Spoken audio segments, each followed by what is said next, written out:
Nesta entrevista tive o prazer de conhecer um bocadinho melhor a história do meu irmão Gonçalo, a quem foi diagnosticada a doença de Crohn desde muito cedo. E saber que tinha esse problema na altura para mim foi quase que uma catástrofe, porque eu não estava mesmo à espera. Essa doença, perante o desconhecido que trouxe consigo, lançou Gonçalo numa série de questões sobre a vida e sobre a aparente injustiça com a qual sentia ter sido brindado. Não, temos uma doença. Ok, temos uma doença, mas o que é isso, ter uma doença? Eu não sei o que é isso, ter uma doença. Eu vou morrer? É isso que me estão a dizer? E depressa chegou aos típicos porquês que todos nós encontramos quando algo de mais grave se depara no nosso caminho. É muito fácil para todos nós chegarmos a um porquê. Porquê é que me aconteceu a mim? Porquê é que eu estou a viver isto? Porquê é que eu tenho de passar por esta situação? Nós, quando temos um problema e achamos que o melhor é viver dentro desse problema, questionamos-nos sempre o porquê. Porquê eu? Porquê é que isto tem que acontecer comigo e não com os outros? É sempre ao mesmo. E ao longo de todos estes porquês, o Gonçalo foi adensando a sua revolta. Sentias-te injustiçado?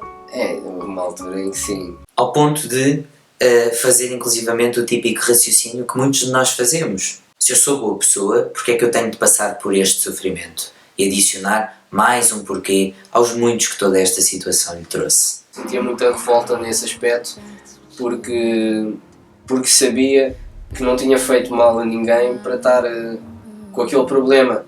E conseguiu perceber que, se calhar, aquilo que nos acontece ao longo do nosso caminho nem sempre tem diretamente a ver com o facto de sermos boas ou menos boas pessoas. Se calhar tem a ver com algo que nos é dado para que nos possamos, aí sim, tornar melhores pessoas, de acordo com a capacidade que tivermos de superar esse novo percurso que nos foi estendido diante do nosso olhar. Mas depois, mais tarde, percebi que se calhar esse problema trabalhou-me de maneira a hoje em dia chegar onde cheguei. No entanto, e como se pôde perceber na evolução do seu discurso nesta entrevista, aquilo que ele acabou por fazer a esses porquês foi convertê-los em paraquês. Em vez de focar no porquê de tudo, ele pensou no para quê de tudo o que lhe estava a acontecer. O que é que ele podia fazer com tudo o que lhe estava a acontecer?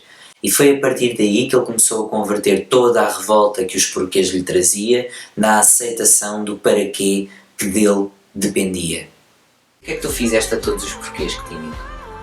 Houve alguns que eu ainda tentei perceber realmente a razão de ser, mas só que depois percebi que já tinha despendido muito tempo, ou demasiado tempo com esses problemas. O Gonçalo rendeu-se perante a evidência de que alguns porquês nunca vão ter resposta.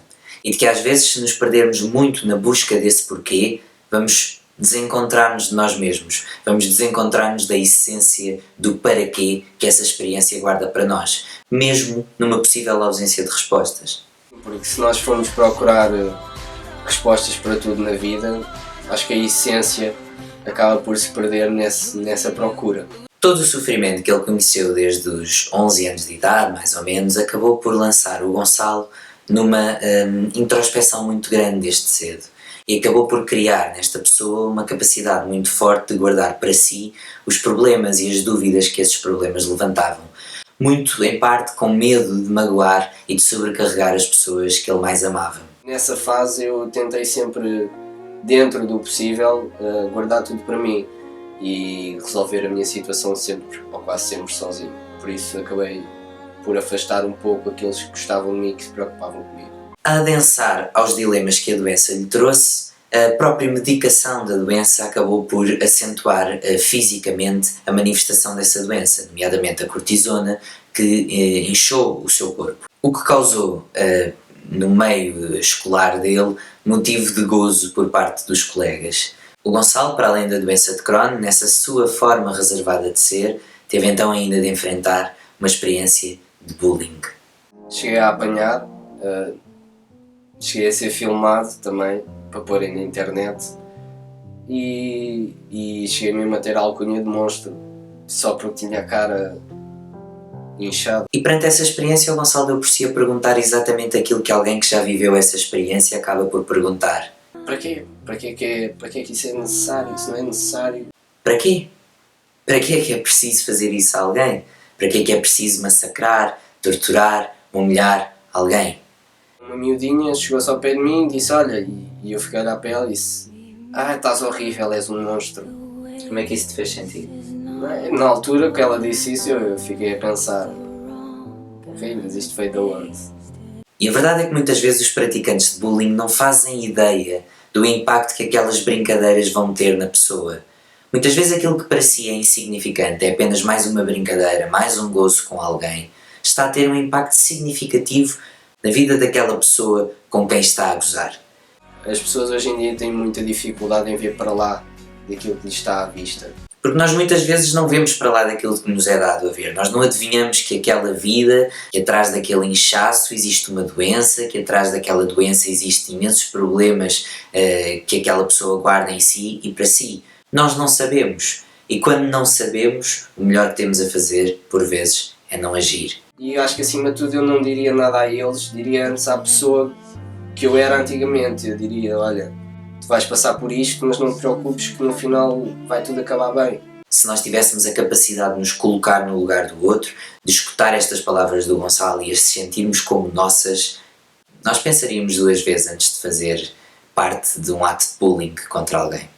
Outro dos aspectos que eu achei interessante foi o facto do Gonçalo desde cedo questionar Deus como entidade, questionar o porquê desta entidade lhe ter dado a viver uma situação como esta. No início acabei por culpar um ser que todos nós, ou muita gente acredita que existe, mas que nada está provado. E se no início o Gonçalo se revoltou também com este ser em que acredita, com o passar do tempo ele começou a ver neste ser um motivo para agradecer. Ele converteu o porquê daquilo que lhe havia sido dado a viver por Deus na gratidão da aprendizagem que essa situação lhe trouxe. Ele percebeu ou aceitou que esta experiência o tornou melhor dentro da sua concepção.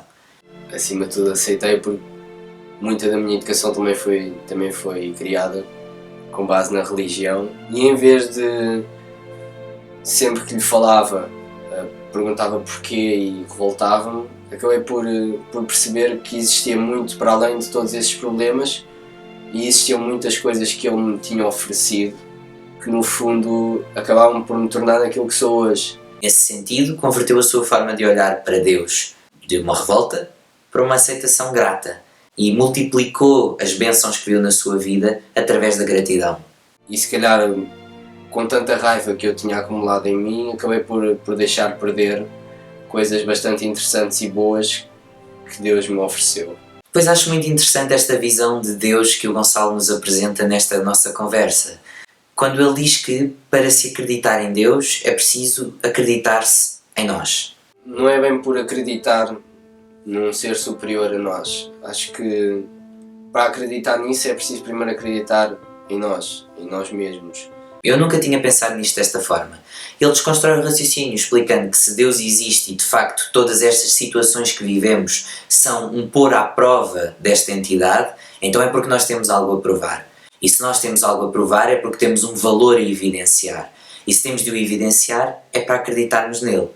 Então, se formos capazes de ultrapassar e atravessar todas estas vicissitudes que nos vão tornar mais crentes do nosso valor, automaticamente acreditamos nesta figura que nos permitiu, através do que nos colocou no caminho, chegar a esse valor. No fundo foi isso que eu fiz. Eu, a partir do momento em que acreditei num ser superior a mim, também acreditei em mim mesmo. Esta é a visão do Gonçalo e é uma visão bastante interessante, eu diria. Queria ainda falar na questão dos sonhos. A doença do Gonçalo acabou por lhe tirar a hipótese de concretizar o seu sonho de vir a ser jogador de futebol. Mas a doença que lhe tirou o sonho não lhe tirou a capacidade de sonhar. Na altura em que todo esse processo decorreu, eu fui proibido de fazer muitas coisas que eu gostava, principalmente jogar futebol. E hoje o Gonçalo consegue converter esse sonho em múltiplas facetas do mesmo. Não se desligou do sonho e da capacidade de sonhar, porque ele continua a tê-la. Isso não depende da doença, depende de si mesmo. E isso foi o que o Gonçalo nos transmitiu também nesta sua partilha.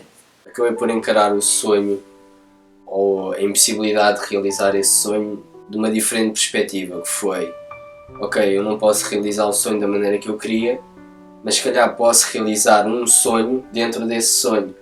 Provando que é possível viver um sonho dentro do sonho. Tentei idealizar outros sonhos dentro dessa realidade, escrevendo sobre futebol, comentando com os meus amigos, ir vendo os jogos. Todos os dias tento adquirir conhecimentos sobre esse sonho. Mas a derradeira lição da partilha do Gonçalo é a capacidade de olhar para a vida através dos seus detalhes simples. São os detalhes simples da vida, a maneira como nós observamos determinadas coisas, como nós apreciamos. E agradecer por eles, focar-se neles, bebê-los com gosto e agradecer pelos mesmos. É a mesma a simplicidade que a vida nos consegue oferecer com coisas muito menosprezadas pela sociedade hoje em dia, como um simples pôr do sol, uma noite estrelada, essas coisas assim. E descobriu, dentro de um dos seus maiores pesadelos, que o maior sonho é ser feliz. Porque acima de tudo acho que o sonho acima de tudo passa por ser feliz, Até porque nós podemos não ter sempre uma escolha sobre aquilo que nos acontece, mas cabe a cada um de nós decidir a maneira como nós reagimos a todo esse processo. E nós temos sempre uma escolha. mas temos sempre uma escolha na forma como agir e reagir perante o que nos acontece.